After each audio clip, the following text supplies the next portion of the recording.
प्रिय विद्यार्थियों, आज मैं आपको हिंदी भाषा में व्याकरण पढ़ाने के लिए जा रही हूँ और इसलिए आप ध्यान से देखें। किसी भी भाषा यानी कोई सा भी लिटरेचर को पढ़ने और समझने के लिए हमें व्याकरण पढ़ने की आवश्यकता होती है, तभी हम उसकी शुद्धता और उसके प्रयोग के बारे में विस्तृत रूप से जानते हैं और इसीलिए हर भाषा में हमें व्याकरण पढ़ना होता है। आज हम व्याकरण का पहला अध्याय भाषा, बोली, लिपि और व्याकरण पढ़ने के लिए जा रहे हैं। सबसे पहले हम भाषा पे आते हैं। भाषा वो माध्यम है जिसके द्वारा हम अपने भावों और विचारों को बोलकर या लिखकर प्रकट करते हैं, उसे हम भाषा कहते हैं।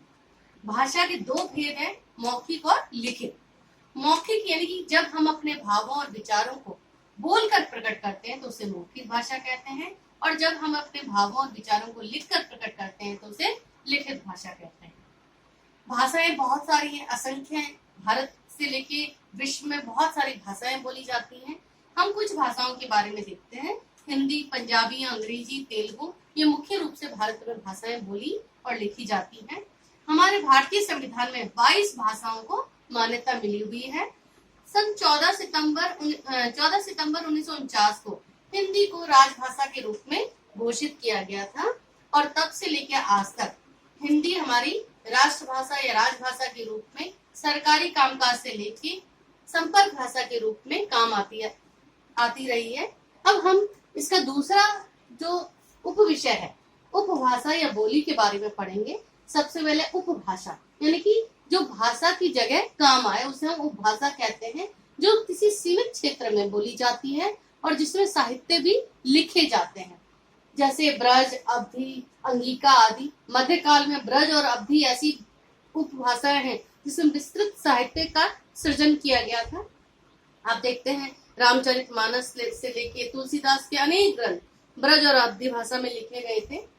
अब यहाँ पर है बोली, जो किसी यानी कि उपभाषा से का जो क्षेत्र सीमित है उससे भी कम क्षेत्र में यानी किसी प्रांत के छोटे क्षेत्र में जो बोली जाती है उसे हम बोली कहते हैं, और इसमें साहित्य भी नहीं मिलता और ना ही इसकी कोई लिपि होती है। जैसे बुंदेली, कन्नौजी, मगही, मारवाड़ी आदि हम उपभाषा या बोली के रूप में जिसको मानते हैं। अब यहाँ हम तीसरा टॉपिक इसका पढ़ेंगे, लिपि। लिपि यानी स्क्रिप्ट। अब कोई भी भाषा जब हम लिखते हैं तो हमें उसे जो भी उच्चारण करते हैं उसके जो चिन्ह निर्धारित किए गए, किसी भी भाषा के उच्चारण के लिए जो ध्वनि चिन्ह निर्धारित किए गए हैं उन ध्वनि चिन्हों को हम लिपि या स्क्रिप्ट कहते हैं। यानी कि जो भी समृद्ध भाषा है संसार की, उस जिसकी अपनी एक लिपि होती है। जैसे हिंदी, मराठी, गुजराती, नेपाली, कोंकणी भाषाओं की लिपि देवनागरी है। ऐसे ही विश्व की अनेक भाषाएं हैं जिनकी अपनी अपनी लिपि है।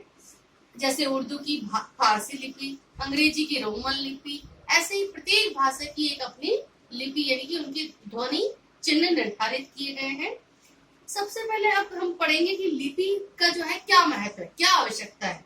तो कोई भी भाषा जिसका मानक रूप का मतलब होता है जो मान्यता जिसको मिली हुई हो, उसके लिए लिपि की आवश्यकता हो, क्योंकि हम जिसके द्वारा समझ सके कि ये जो उच्चारण है इसके लिए निर्धारित चिन्ह इस रूप में लिखा जाता है, तो उसको सभी स्वीकार करते हैं, उसी को हम मानक रूप कहते हैं।